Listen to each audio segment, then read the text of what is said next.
अस्सलाम वालेकुम नाज़रीन, आपका मेज़बान यासर शामी आपकी खिदमत में हाजिर है और आप देख रहे हैं डेली पाकिस्तान। ये हैं नवीद मसीह साहब, जिनका ताल्लुक अक़लियती बरादरी के साथ है। ये शख्स पिछले 2.5 साल से वो तमाम लोग जो नशे की हालत में फुटपाथों पर पड़े होते हैं, बेयारो मददगार, वो मजजूब लोग जिनके कानों में मैल जम जाती है, जिनके बाल बड़े हो जाते हैं, वो तमाम लोग जो 5-5 साल से नहाए नहीं होते, ये उन लोगों को फुटपाथों से उठाते हैं, उनके नाखून काटते हैं, उनके दांत साफ करते हैं, उनके बाल खुद ब्लेड और रेजर की मदद से काटते हैं, ट्रिमिंग करते हैं, उनकी शेप करते हैं। इसके साथ साथ उन तमाम मुतल्लिका लोगों के सरों में अगर कोई जख्म हो, और कुछ स्टोरीज इन्होंने मुझे ऐसी भी दिखाई जिसमें उनके जख्मों में कीड़े पड़ चुके थे, इन्होंने उन कीड़ों को अपने हाथ से निकाला, उनको नहलाया, उनको अच्छे जूते लेके दिए, अच्छे कपड़े लेके दिए, जिनको खाने की जरूरत थी उनको खाना खिलाया। आप समझ रहे होंगे ये कोई अमीर हातिम ताई है, जनाब ऐसा नहीं, ये सिर्फ इस रिक्शे का ऑनर है। और रिक्शे के पीछे भी इसने लिखा है कि बाइबल में लिखा है एक दूसरे की मदद करें। जिन लोगों के पास किराया देने के लिए पैसे नहीं, वो खामोशी से रिक्शे में बैठ सकते हैं।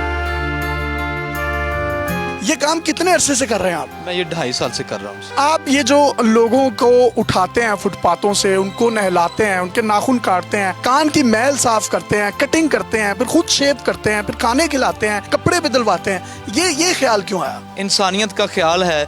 मैं खुदा का शुक्र करता हूँ, जब मैं ऐसे लोगों के पास से गुजरता हूँ तो मेरा दिल जो है वो डरता है और कांपता है। इंसानियत के नाते हमें ऐसे लोगों की खिदमत करनी चाहिए। ये मेरे खुद के जज्बात हैं। ये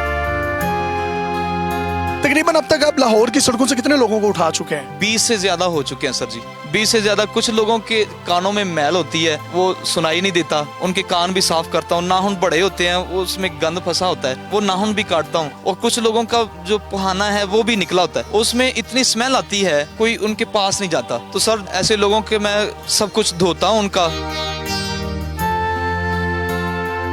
आमतौर पर तो हमने ये देखा है कि इन लोगों में से अगर बदबू आ रही हो तो लोग बल्कि 2 फुट दूर से जो है इनके पास से गुजर जाते हैं। आप खाना भी साफ कर देते हैं? सर लोगों ने घरों में जानवर रखे हुए हैं, उन्हें नहलाते हैं, उन्हें धोते हैं, तो ये तो सर इंसान है।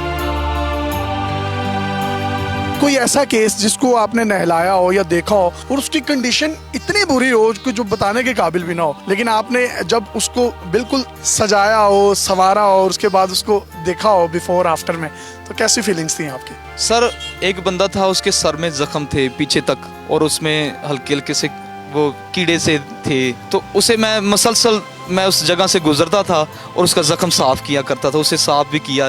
कुछ दिनों के बाद उसका जो जख्म था वो ठीक होना शुरू हुआ।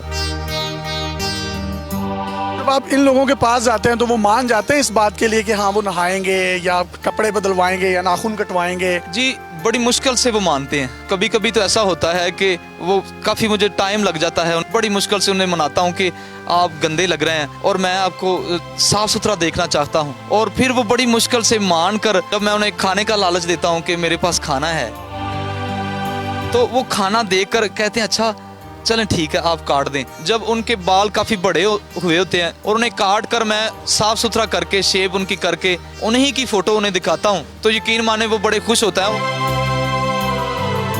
ये दुखी इंसानियत का, उन गरीब लोगों का जो लावारिस होते हैं, बेयारो मददगार होते हैं, अपने छोड़ जाते हैं, ये उनके पास जाते हैं और उनको किस तरीके से एक दोबारा जिंदगी की तरफ लाने में या उनकी गंदगियां दूर कर कर इस शख्स को कितनी खुशी महसूस होती है। खा लिया तो गंदगी, खिला दिया तो बंदगी, इस कॉन्सेप्ट पर ये पूरे उतरते हैं। अगर आपके पास भी आपके मुआशरे को निखारने के लिए कोई ऐसी स्टोरीज मौजूद हैं जो पाकिस्तान को सर्व कर रही हैं, जो real and positive face of Pakistan है, तो आप डेली पाकिस्तान पे हमें इनबॉक्स कर सकते हैं। हम इस रियल फेस ऑफ पाकिस्तान को पूरी दुनिया में दिखाने के लिए प्लेटफॉर्म मुहैया करेंगे। अपने मेजबान यासर शामी को इजाजत दीजिए और देखते रहिए डेली पाकिस्तान। अल्लाह हाफिज।